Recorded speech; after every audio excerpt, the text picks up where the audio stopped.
एक शाम की बात है। बारिश का मौसम था और आसमान में हल्के बादल अब भी छाए हुए थे। डीएम साहिबा रविवार के दिन अपने सरकारी बंगले की बालकनी में बैठी थीं, चाय की प्याली हाथ में लिए मौसम का आनंद ले रही थीं। तभी उनके मन में ख्याल आया, क्यों ना आज बाजार जाया जाए। अगर कुछ अच्छा लगे तो ले लूंगी, नहीं तो बस एक चक्कर ही लगा आती हूँ। डीएम साहिबा हल्के हरे रंग का सूट पहन लेती हैं, जिसमें वह बिल्कुल आम साधारण महिला जैसी लग रही थीं। जैसे ही डीएम साहिबा तैयार होकर बंगले से बाहर निकलती हैं, उनका सुरक्षा गार्ड पूछता है, मैम गाड़ी निकाल दूं आपके लिए? डीएम साहिबा सोचते हुए जवाब देती हैं, नहीं, आज मैं गाड़ी नहीं लूंगी, आज पैदल ही जाऊंगी। इसी बहाने मेरी थोड़ी सैर भी हो जाएगी। इतना कहकर डीएम साहिबा अपने कदम बाजार की ओर बढ़ा देती है। अब जिले की डीएम दिव्या शर्मा हल्के हरे रंग का सलवार सूट पहने बिल्कुल आम लड़की की तरह बाजार घूमने निकली थीं। किसी को यह अंदाजा भी नहीं था कि यह जिले की डीएम है। चलते चलते उनकी नजर सड़क किनारे खड़ी एक 30 साल की महिला पर पड़ी, जो भुना हुआ भुट्टा बेच रही थी। दिव्या को बचपन से ही भुट्टा खाने का बेहद शौक था और मौसम भी बहुत अच्छा था, इसलिए डीएम साहिबा बिना सोचे समझे मुस्कुराते हुए ठेले के पास गईं और बोलीं, एक भुट्टा दे दीजिए। भुट्टे वाली ने खुशी खुशी तुरंत भुट्टा निकालकर उनके हाथ में दे दिया। दिव्या जैसे ही भुट्टा खाने लगी, तभी बाजार में एक मोटरसाइकिल आकर ठेले के पास रुकी। यह थाने का इंस्पेक्टर नरेश था। उसने बाइक साइड में लगाई, हेलमेट उतारा और ठेले वाली से रूखे अंदाज में बोला, अरे ओ भुट्टे वाली, जल्दी से एक भुट्टा दे। भुट्टे वाली ने थोड़ा घबराते हुए फटाफट एक गर्मा गर्म भुट्टा निकालकर उसके हाथ में दे दिया। नरेश वहीं खड़े खड़े खाने लगा। तभी उसकी नजर दिव्या पर पड़ी। उसे जरा भी अंदाजा नहीं था कि यह कोई साधारण लड़की नहीं, बल्कि जिले की डीएम है। इंस्पेक्टर नरेश हंसते हुए बोला, क्या बात है, भुट्टा तो बड़े मजे लेकर खा रही हो, बहुत पसंद है क्या? कभी हमें भी पसंद कर लो, हम भी तुम्हारे प्यार के दीवाने हो सकते हैं। दिव्या ने उसकी बात नजरअंदाज करते हुए मुंह फेर लिया और भुट्टा खाना जारी रखा। नरेश फिर बोला, अरे शर्मा क्यों रही हो, और भुट्टा चाहिए तो बोल देना, मंगवा दूंगा। भुट्टा खत्म करने के बाद वह बिना पैसे दिए बाइक पर बैठा और स्टार्ट करने लगा। तभी भुट्टे वाली ने हिम्मत जुटाकर कहा, सर भुट्टे के पैसे तो दीजिए। बस इतना सुनते ही नरेश का चेहरा तमतमा उठा और वह गरज कर बोला, किस बात के पैसे? ज्यादा होशियार बनेगी तो तेरे ठेले का सारा सामान यहीं फेंक दूंगा। ये कहते ही उसने गुस्से में भुट्टे वाली के गाल पर एक जोरदार थप्पड़ मार दिया। भुट्टे वाली की आंखों में आंसू आ गए, होंठ कांपने लगे, लेकिन वह चुप रही। यह सब देखकर दिव्या खुद को रोक नहीं सकी। वह बीच में आकर बोली, इंस्पेक्टर साहब, आपने भुट्टे वाली पर हाथ क्यों उठाया? आपको किसी गरीब पर हाथ उठाने का कोई अधिकार नहीं है। उन्होंने तो बस अपने हक के पैसे मांगे हैं। आपने भुट्टा खाया है तो पैसे देना आपका फर्ज है। नरेश ने घूरते हुए कहा, तुम बीच में मत बोलो, समझी? दिव्या ने दृढ़ आवाज में जवाब दिया, आप अपनी हद पार कर रहे हैं। इंस्पेक्टर होने का मतलब यह नहीं कि आप गरीबों का हक मार कर खाएं। आप कानून के रक्षक हैं, लेकिन खुद ही कानून तोड़ रहे हैं। सुधर जाइए, वरना आपको इसका अंजाम भुगतना पड़ेगा। दिव्या की बात सुनकर नरेश और भड़क गया। उसने गुस्से में दिव्या के गाल पर जोरदार थप्पड़ मारा और ठेले पर लात मार दी। ठेला पलट गया और दर्जनों भुट्टे सड़क पर बिखर गए। भीड़ यह सब देख रही थी, मगर डर के मारे कोई आगे नहीं आया। डीएम दिव्या शर्मा का गुस्सा अब चरम पर था, लेकिन वह जानती थीं कि कानून को अपने हाथ में लेना उनके पद और सिद्धांतों के खिलाफ है। चाहती तो उसी समय इंस्पेक्टर को सबक सिखा सकती थीं, मगर उन्होंने खुद को काबू में रखा और संभलते हुए सख्त आवाज में कहा, आप कानून के खिलाफ जा रहे हैं। आपने जो किया वह बहुत गलत है। दिव्या ने गुस्से में कहा, मैं आपके खिलाफ रिपोर्ट दर्ज करवाऊंगी और आपको सस्पेंड करवा कर रहूंगी। आप नहीं जानते मैं कौन हूं। आपको यह थप्पड़ बहुत भारी पड़ेगा। इंस्पेक्टर नरेश ने तिरस्कार भरी हंसी के साथ जवाब दिया, तेरी औकात है कि तू मुझ पर रिपोर्ट दर्ज करवाए? मैं इस थाने का इंस्पेक्टर हूँ। चाहूं तो अभी के अभी तुझे गिरफ्तार कर सकता हूँ, इसलिए ज्यादा जुबान मत चला, वरना जेल में चक्की पीसते पीसते तेरी पूरी जिंदगी कट जाएगी। यह कहकर नरेश बाइक पर बैठा, बाइक स्टार्ट किया और वहां से तेजी से निकल गया। उधर ठेले पर बिखरे भुट्टों को भुट्टे वाली कांपते हाथों से समेट रही थी। उनकी आंखें लाल थीं और होंठ थरथरा रहे थे।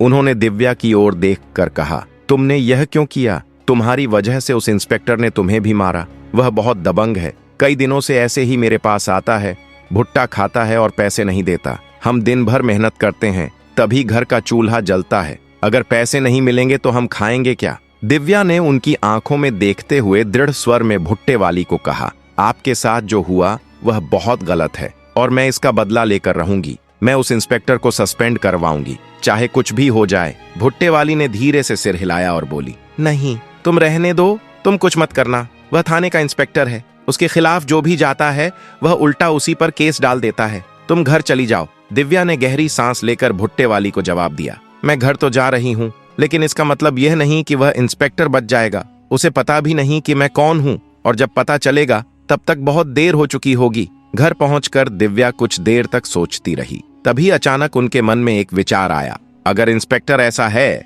तो थाने के बाकी लोग, सिपाही और एसएचओ किस तरह का व्यवहार करते होंगे, यह जानना जरूरी था ताकि पूरे सिस्टम का सच सामने लाया जा सके। उन्होंने तुरंत पीले रंग की साड़ी पहनी, चेहरा एक साधारण महिला की तरह रखा और सरकारी पहचान छिपाकर सीधे थाने पहुंच गईं।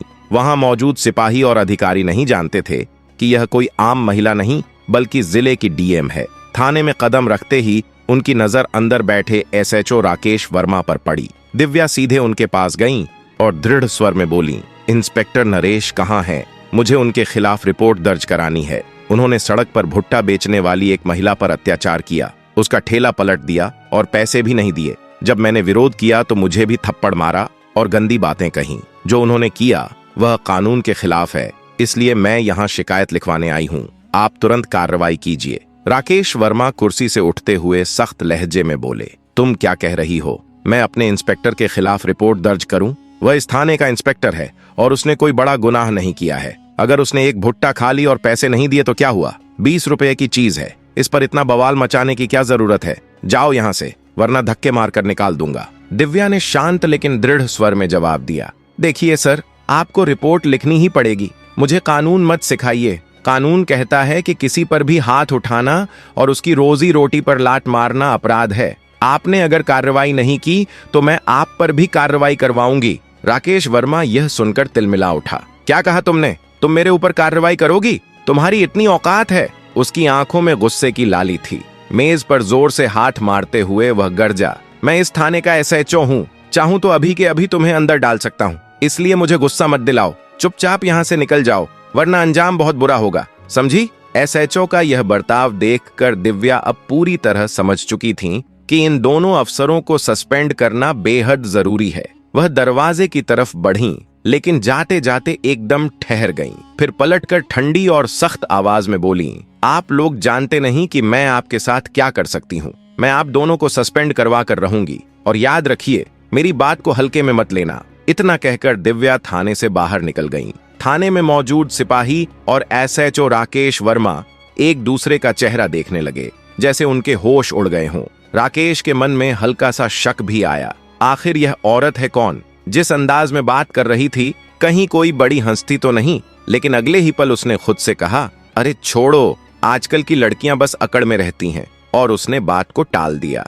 उधर दिव्या पहले ही चालाकी से खेल चुकी थी। जब वह थाने में दाखिल हुई थी, उसी समय उन्होंने अपने मोबाइल की रिकॉर्डिंग ऑन कर दी थी। थाने में हुई हर बात, हर धमकी, सब उनके फोन में रिकॉर्ड हो चुका था। यह अब उनका पहला सबूत था। सुबह होते ही दिव्या ने तुरंत ईएसपी, डीएसपी और आईपीएस अधिकारियों को अपने ऑफिस बुलाया। उन्होंने सीधा कहा, कल जिले के सबसे बड़े हॉल में प्रेस मीट होगी। मैं इंस्पेक्टर नरेश और एसएचओ राकेश वर्मा के खिलाफ कार्रवाई करूंगी और उन्हें सस्पेंड कराऊंगी। ये देखिए, पहला सबूत। उन्होंने मोबाइल रिकॉर्डिंग चला दी। कमरे में सन्नाटा छा गया। ईएसपी प्रदीप चौधरी ने गंभीर स्वर में कहा, मैडम, ये सबूत तो आपने दिखा दिया, मगर इंस्पेक्टर को सस्पेंड करने के लिए उसके खिलाफ भी ठोस सबूत चाहिए। दिव्या ने आत्मविश्वास से कहा, हाँ मुझे पता है, लेकिन चिंता मत कीजिए, मैं वह सबूत भी लेकर आऊंगी और कल मीडिया के सामने पेश करूंगी। अगली सुबह दिव्या उसी बाजार में पहुंची जहां भुट्टे वाली भुट्टा बेचती थी। वहां एक इलेक्ट्रॉनिक्स की दुकान थी,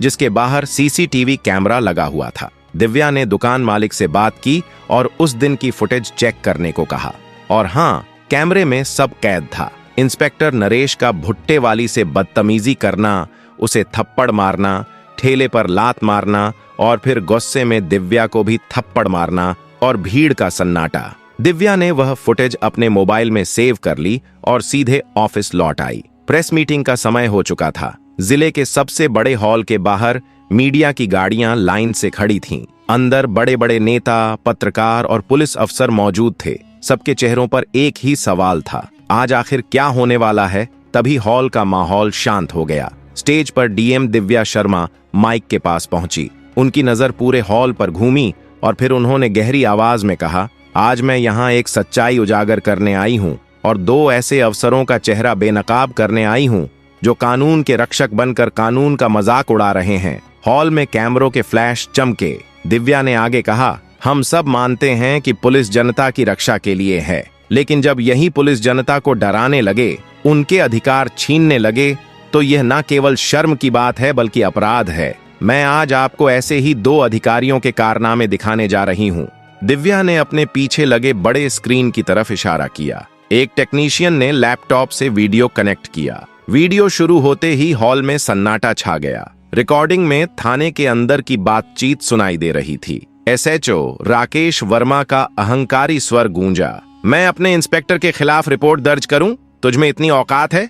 निकल यहां से, वरना धक्के मारकर निकाल दूंगा। हॉल में मौजूद लोग चौंक गए। रिकॉर्डिंग साफ थी, हर धमकी, हर बदतमीजी, सब कुछ कैद था। दिव्या ने कहा, यह हैं हमारे एसएचओ राकेश वर्मा। यह व्यक्ति जो कानून का पालन करवाने की शपथ लेकर आया था, उसने कानून को अपने जूतों तले रौंद दिया। अब दिव्या ने दूसरा वीडियो चलवाया। यह बाजार का फुटेज था। भीड़ के बीच इंस्पेक्टर नरेश भुट्टे वाली के ठेले के पास खड़ा था। उसने भुट्टा लिया, पैसे नहीं दिए, भुट्टे वाली को थप्पड़ मारा, दिव्या को भी थप्पड़ मारा और फिर ठेले पर लात मार दी। सड़क पर भुट्टे बिखर गए। यह नजारा देखकर हॉल में बैठे कई लोग खुद को रोक नहीं पाए। कुछ की आंखों में गुस्सा था तो कुछ की आंखें नम हो गईं। दिव्या ने कहा, ये हैं इंस्पेक्टर नरेश। इनकी वर्दी का मतलब जनता की सेवा नहीं बल्कि जनता का शोषण है। यह वे लोग हैं जो अपने पद का इस्तेमाल गरीबों को डराने और उनका हक मारने में करते हैं। दिव्या के यह शब्द सुनकर आगे की पंक्ति में बैठे कुछ वरिष्ठ पुलिस अफसर बेचैन हो उठे। एएसपी प्रदीप चौधरी ने माइक मांगकर कहा, मैडम, यह आरोप गंभीर है और सबूत साफ साफ दिखाई दे रहे हैं। कानून के मुताबिक हमें तत्काल विभागीय जांच शुरू करनी होगी और अगर जांच में यह सही पाया गया तो दोनों अधिकारियों का निलंबन तय है। दिव्या ने तुरंत जवाब दिया, एएसपी साहब, सबूत साफ हैं और कानून की किताब भी साफ कहती है। कानून साफ कहता है कि किसी सरकारी कर्मचारी द्वारा अधिकार का गलत इस्तेमाल अपराध है। इसके अलावा मारपीट, गाली गलौज और धमकी देना भी सजा योग्य अपराध है। तभी दिव्या ने एक कागज उठाया और कहा, यह है मेरा आधिकारिक आदेश। विभागीय जांच शुरू होने तक एसएचओ राकेश वर्मा और इंस्पेक्टर नरेश को तत्काल प्रभाव से निलंबित किया जाता है। साथ ही आज ही दोनों के खिलाफ एफआईआर दर्ज होगी। उनकी आवाज में इतनी दृढ़ता थी कि हॉल में बैठे दोनों आरोपी अधिकारियों के चेहरे पीले पड़ गए। एएसपी ने अपने अधीनस्थ को इशारा किया। दो पुलिस कर्मियों ने आगे बढ़कर नरेश और राकेश वर्मा को खड़े होने के लिए कहा। नरेश ने धीमे स्वर में कहा, मैडम, 1 मिनट, हमसे गलती हो गई। पर दिव्या ने बीच में रोक दिया। गलती तब होती है जब अनजाने में कुछ गलत हो जाए, लेकिन आप लोगों ने जानबूझकर गरीब का हक मारा, कानून तोड़ा और फिर उसे धमकाया। यह गलती नहीं, अपराध है। जैसे ही दोनों अधिकारियों को पुलिस ने बाहर ले जाया, हॉल में मौजूद पत्रकार उनके पीछे भागे। कैमरे चमकने लगे और सवालों की बौछार हुई। नरेश, क्या आप मानते हैं कि आपने गरीब का शोषण किया? राकेश वर्मा, अब आप क्या कहेंगे? दोनों ने सिर झुका लिया, कोई जवाब नहीं दिया। दिव्या ने माइक से आखिरी बात कही, यह मामला केवल 2 अफसरों का नहीं है। ये एक संदेश है कि इस जिले में कानून सबसे ऊपर है। चाहे वह डीएम हो, एसपी हो, एसएचओ हो या इंस्पेक्टर, अगर कानून तोड़ेगा तो सजा मिलेगी। अगले ही दिन जिला पुलिस मुख्यालय में एक विशेष टीम बनाई गई। विभागीय जांच पुलिस अधीक्षक के अधीन हुई और एक टीम ने दोनों अधिकारियों के खिलाफ गवाहों के बयान लिए। भुट्टे वाली ने अपने बयान में सब कुछ विस्तार से बताया। एफआईआर थाने में दर्ज हुई, लेकिन अलग थाना क्षेत्र में। निलंबन आदेश की पुष्टि राज्य पुलिस मुख्यालय से भी हो गई। दोनों अफसरों को जांच पूरी होने तक ड्यूटी से हटा दिया गया। कुछ दिन बाद दिव्या बाजार पहुंची। भुट्टे वाली ने हाथ जोड़कर कहा, मैडम, आपकी वजह से हमें न्याय मिला, भगवान आपको खुश रखे। दिव्या मुस्कुराई और बोली, यह मेरा फर्ज था। अब आपका ठेला कोई नहीं गिराएगा और अगर कोई कोशिश करेगा तो सीधा जेल जाएगा। दोस्तों, अगर आपको यह वीडियो पसंद आया हो तो कृपया इसे लाइक करें, ज्यादा से ज्यादा लोगों तक शेयर करें और हमारे चैनल को सब्सक्राइब जरूर करें ताकि आपको ऐसे ही रोमांचक और ज्ञानवर्धक वीडियो मिलते रहें। जय हिंद।